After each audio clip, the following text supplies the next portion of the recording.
எல்லாருக்கும் வணக்கம். சென்னை போரூர் முகலிவாக்கத்தில் இருக்கக்கூடிய அலங்கார ஹேண்டிகிராஃப்ட் ஷாப்புடைய பொம்மை கலெக்ஷன் ஷோரூம்ல இருந்து நான் சக்தி பேசுறேங்க. நம்மளுடைய ஷாப்ல கிருஷ்ண ஜெயந்திக்கான கிருஷ்ணர் பொம்மைகளை நிறைய சோர்ஸ் பண்ணி வச்சிருக்கோம்.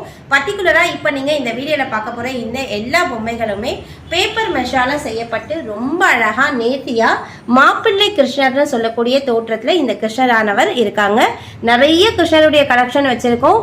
2 அடி 3 அடி 4 அடி வரைக்குமே கிருஷ்ணர்கள் நம்ம கிட்ட ஸ்டாக் அவைலபிள் இருக்காங்க. எல்லாருடைய முக அமைப்புமே ரொம்ப அழகா இருக்கும். இப்ப நீங்க பார்த்துட்டு இருக்க எல்லாருமே மாப்பிள்ளை கிருஷ்ணர் தான். அடுத்ததான் நீங்க பார்த்துட்டு இருக்கிறது குட்டி கிருஷ்ணர்களுடைய அணிவகம்பையும் பார்த்துட்டு இருக்கீங்க. ஊஞ்சல்ல இருக்கக்கூடிய கிருஷ்ணர்ல இருந்து ஆரம்பிச்சு மாப்பிள்ளை கிருஷ்ணர்ல இருந்து ஆரம்பிச்சு ராதா கிருஷ்ணரும் இருக்காங்க. ஆண்டாள் கிருஷ்ணர் கூட நம்ம கிட்ட ஸ்டாக் அவைலபிள் இருக்காங்க. இந்த மாதிரி கலெக்ஷன் உங்களுக்கு வேணும்னு விருப்பப்பட்டீங்கன்னா நம்மளுடைய அலங்கார் ஷாப்புடைய கான்டாக்ட் நம்பர் ஸ்கிரீன்ல தெரியறது. அதுல நீங்க கான்டாக்ட் பண்ணி உங்களுக்கான தகவலை தெரிஞ்சுக்கோங்க. நன்றி.